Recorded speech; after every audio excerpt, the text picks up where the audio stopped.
Good morning. Welcome to Tribune News on Q, your go-to morning news source, only here, the Daily Tribune. We're live on Daily Tribune's Facebook page, Daily Tribune PH on YouTube, and a Daily Tribune Official on TikTok. For today's headlines. The PNP intensified security measures and visibility patrols as it prepared for Traslacion 2026. More than 100,000 Catholic faithful and devotees of the Jesus Nazareno attended the Misa Mayor or Midnight Mass at the Carino Grandstand. A U.S. immigration officer shot and killed a woman in Minneapolis, leading to outrage from residents and leaders rejecting claims she was a domestic terrorist. House lawmakers have asked the Supreme Court to strike down all unprogrammed appropriations in the 6.793 trillion peso 2026 national budget.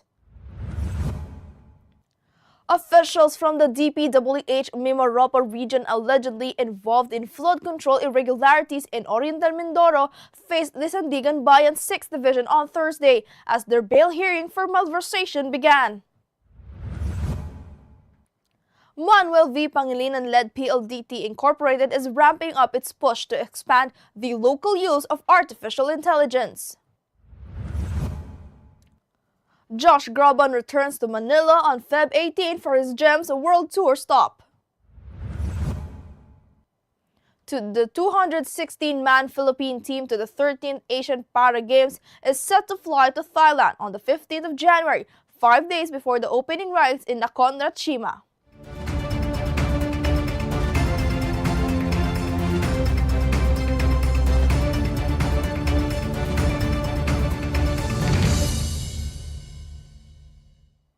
Today is the 9th of January, and I'm Eliana Lacap bringing you today's top stories. Let's kick things off with today's weather. Metro Manila will have cloudy skies with light rains today as the northeast monsoon or Amihan affects Luzon. The shear line brings scattered rains to Bicol region, northern Samar, and parts of southern Luzon. Aurora, Bulacan, Laguna, Rizal, and Quezon will also see cloudy skies with rain, while Ilocos region and the rest of central Luzon will have partly cloudy to cloudy skies with isolated light showers. Eastern Visayas will experience scattered rains and thunderstorms, and the rest of the country will see isolated rain showers. Flash floods and landslides are possible in some areas. Residents are advised to stay alert and follow local advisories. Now for a traffic update.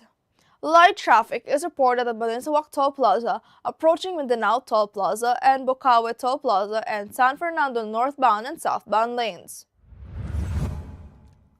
Heavy traffic is observed at NLEX Connector Magsaysay exit ramp due to road closures for Traslacion 2026, causing approximately 1.5 kilometers of vehicle buildup. Motorists are being diverted to take the España exit.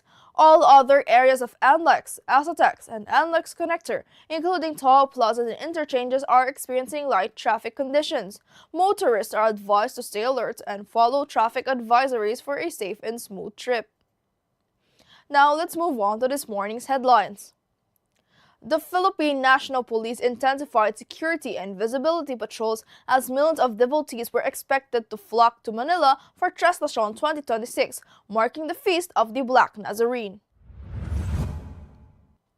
PNP Chief Police Lieutenant General Jose Milencio Nartatos Jr. said comprehensive security and crowd management plans were in place, starting with the Pahalik rites at the Carino Grandstand. At least 18,000 police personnel were deployed, supported by plainclothes operatives, assistance desks, and intelligence units. Firearm, liquor, and firecracker bans were enforced, alongside road closures and close coordination with partner agencies. Now, more than 100,000 devotees attended the Misa Mayor or Midnight Mass at the Carino Grandstand ahead of this year's Traslacion, according to the Manila Public Information Office, citing data from the Manila Police District and the city's DRRMO. The andas carrying the image of Jesus Nazareno left the Carino Grandstand at 4 a.m., officially starting the Traslacion. As of 5:05 a.m., it was along Padre Burgos Avenue heading toward Finance Road. Now, U.S. Immigration and Customs Enforcement agents shot and killed a 37-year-old American citizen, Renee Nicole Good, in Minneapolis, triggering widespread protests and outrage. Authorities claimed Good tried to ram an agent with her vehicle, calling the incident, quote, domestic terrorism, but local leaders strongly disputed the account. Video footage showed an ICE agent firing at close range as Good attempted to drive away, causing her SUV to crash. Minneapolis Mayor Jacob Frey and Governor Tim Walz demanded a full investigation as thousands of protesters took to the streets calling for ICE to leave the city. Now, House lawmakers Edgar Erice and Laila de Lima have asked the Supreme Court to strike down all unprogrammed appropriations in the 6.793 trillion peso 2026 national budget. They argued that standby funds allow spending without clearly identified revenue sources, weakening Congress's power of the purse and undermining transparency and accountability. The on-program appropriations total to 150.5 billion pesos after President Marcos trimmed the proposal. Malacanang said the budget can withstand legal scrutiny, but acknowledged lawmakers' right to question the allocations. Now, DPWH Mimaropa officials facing allegations of irregularities in a 289.5 million peso Oriental Mindoro flood control project appeared before the Sandigan Bayan 6th Division for their bail hearing on malversation. The officials had previously pleaded not guilty to the malversation and graft charges.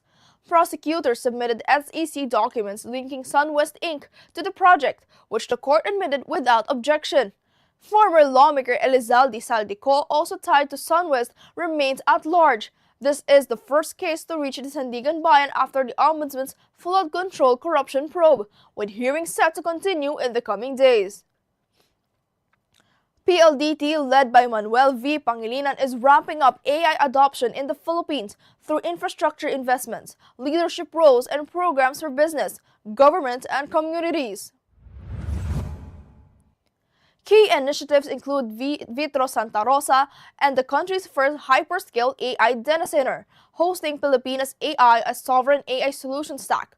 PLDT and SMART have launched an AI in a Box accessibility programs, media training, and youth hackathons to support schools, local governments, MSMEs, and enterprises. The company highlights responsible AI use, aiming to make it practical, inclusive, and beneficial for productivity and innovation across sectors. Josh Groban will return to Manila on February 18th for his GEMS World Tour at the SM Mall of Asia Arena, his first Philippine performance in 7 years. He thanked the Filipino fans for the enduring support and deep love for music. The concert will feature hits like You Raise Me Up, fan favorites such as River, and February Song, a sneak peek of his upcoming film-inspired album recorded in London. Groban also highlighted the scale of the tour, which involves a 50-person team to bring the show to life. The 216-man Philippine team for the 13th Asian Para Games is set to fly to Thailand on January 15th, 5 days ahead of the opening ceremonies in Nakhon Ratchasima. Head coach Joel Derrada said the athletes are tapering their training to peak at the right time, while early arrival helps them to adjust to Thailand's drier climate. He stressed that effort matters more than medals, though the team also aims to hit qualifying times for the Asian Para Games in October.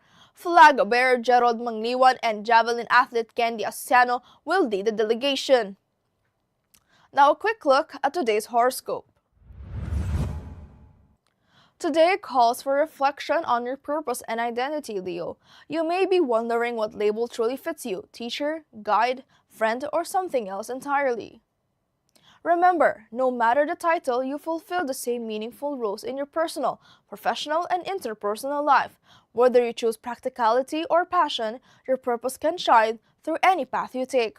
Focus on finding meaning in your actions and embrace the ease and joy that comes from aligning what you do with who you are. Now, Katribo, did you know that on this day, January 9th of 1945, General Douglas MacArthur led over 60,000 American troops in the landing at Lingayen Gulf, Luzon, marking a major step in liberating the Philippines from Japanese occupation? The Japanese had controlled the island since May of 1942 after MacArthur's retreat. The U.S. campaign began with the bloody Leyte landing in October of 1944, which took 67 days to secure, with over 55,000 Japanese soldiers killed. The Sea Battle of Leyte Gulf introduced kamikaze attacks, claiming 5,000 Japanese pilots and 34 ships. On Luzon, the Americans faced Japanese tunnels and cave defenses but eventually secured victory, fulfilling MacArthur's famous promise, "I shall return." Now today's viral story is a Facebook reel from Lyrics Art, showing a clip from a broadcast of last year's Trastasyon. The video captures a man trying to reach the figure by jumping over and using someone in the crowd as a boost, leaving the other person visibly annoyed. May this serve as a reminder that while our devotion and passion are admirable, we should always prioritize not only our safety, but also the safety of others.